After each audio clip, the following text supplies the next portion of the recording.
All right, here we are, back again on the Impreza tuning channel.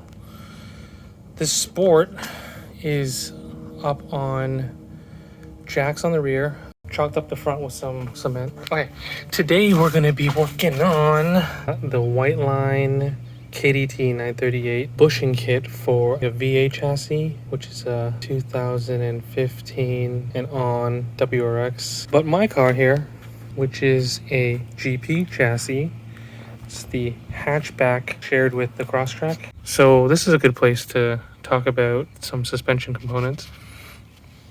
Mainly the chassis up here in white, and this piece here, which connects all throughout the back to over here. This is the subframe. And the subframe is mounted on bushings. There's a bolt on the bottom here and a bolt on the bottom of here. So you can replace these bushings to reduce chassis on subframe motion. And that should feel like the car's more direct. By adding inserts, we're gonna get a little bit more stability from having the car floating around. All this is chassis dynamics, something that you can eventually start playing with if you so choose. All right, here we are underneath the Impreza.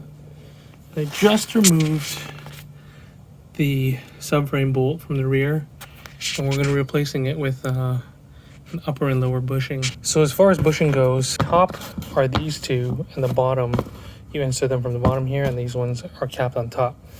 The top ones have a washer that goes on top of this. We're going to hammer those down to flatten them because they have these kind of like little prong legs that stick up. So we're going to do that. We're going to grease them up first. You know, I'm over here making YouTube videos of me applying lubricant to bushings.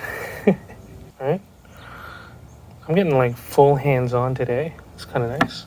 I was able to get the space that I needed for here. I'm here with the bushings, the upper bushing. And I'm gonna fit it in. I just did this, so my reaction was kind of like, oh, it fits, right? I had to part the unibody from the subframe, but when I put it in there, it fits pretty nice. Better than the parents that I tried before, and I had another kit that I had tried this with. But this is the best one so far, so I'm gonna go with it. They say I need to flatten these washers, so I'm gonna have to do that. Well, these things I'm just gonna hammer down with this hammer on this. That's it, simple.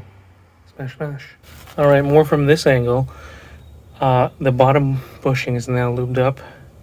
Let's see how well she. Oh, look at this. Well lubricated bushing just slides right in. Slides right in. Spoke too soon.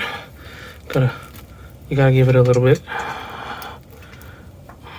But yes, but it will go. It will do it. Okay. This in first. It says to rotate it to find the nicest spot. But I think this should be fine. I think these are sufficiently flattened. Washer goes in, and our bolt.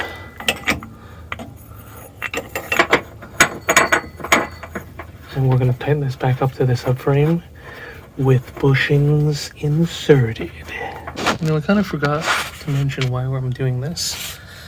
I did mention it, but this white part here is the unibody. This is the subframe. And all of the lower suspension is connected to the subframe. This is the floating bushing right here and here. It's like a rubber dampener. So what happens is sometimes there's flex in this bolt. There's side-to-side movement in here. These can compress and get smaller and cushy. They're cushy right here. Why do you need to do this to your car? You don't. But, you know, in the case that these bushings are worn out in the future, it'll be because of the jostling movements that happen.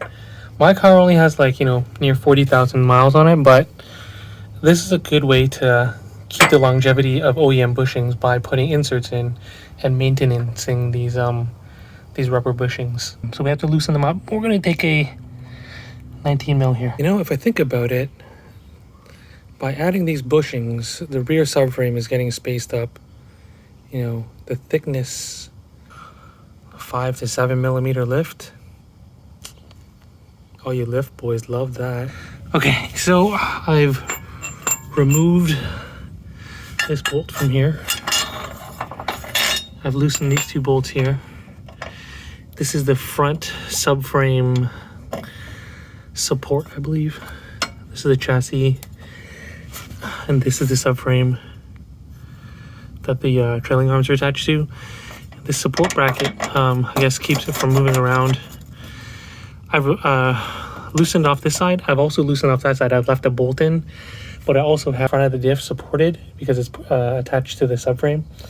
That keeps everything from falling, right? So what I'm gonna do is I'm gonna let off a little bit of tension on this jack here and let this whole front subframe kind of sag a little bit with the weight of the tires here. I've literally got the phone stuck between the tire and the fender.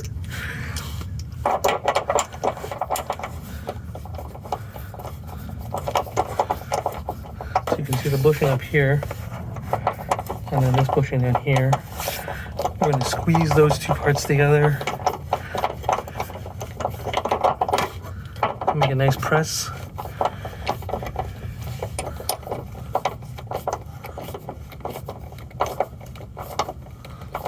It's nothing like a nice press fit.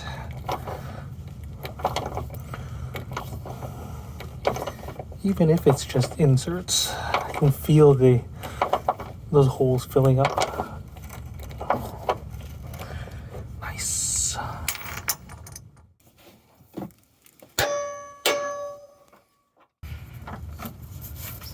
Remember to zero out your torque wrench after you're done. It's a wonderful day in bushing land. It's a foggy night.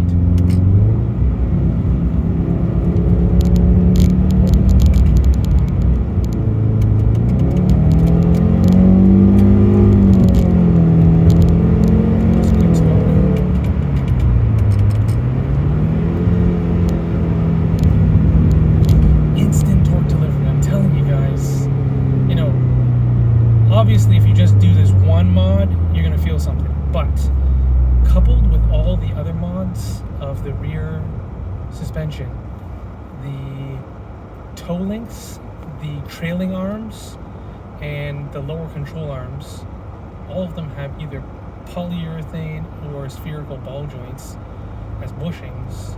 It makes it very solid, the rear end.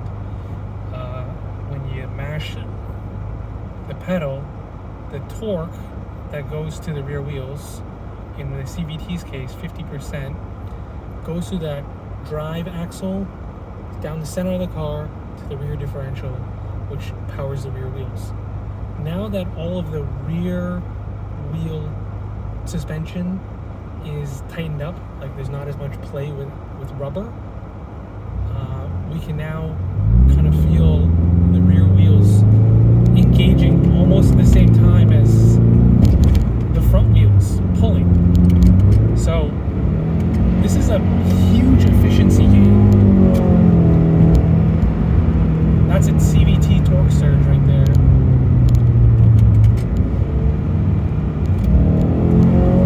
Here's another one.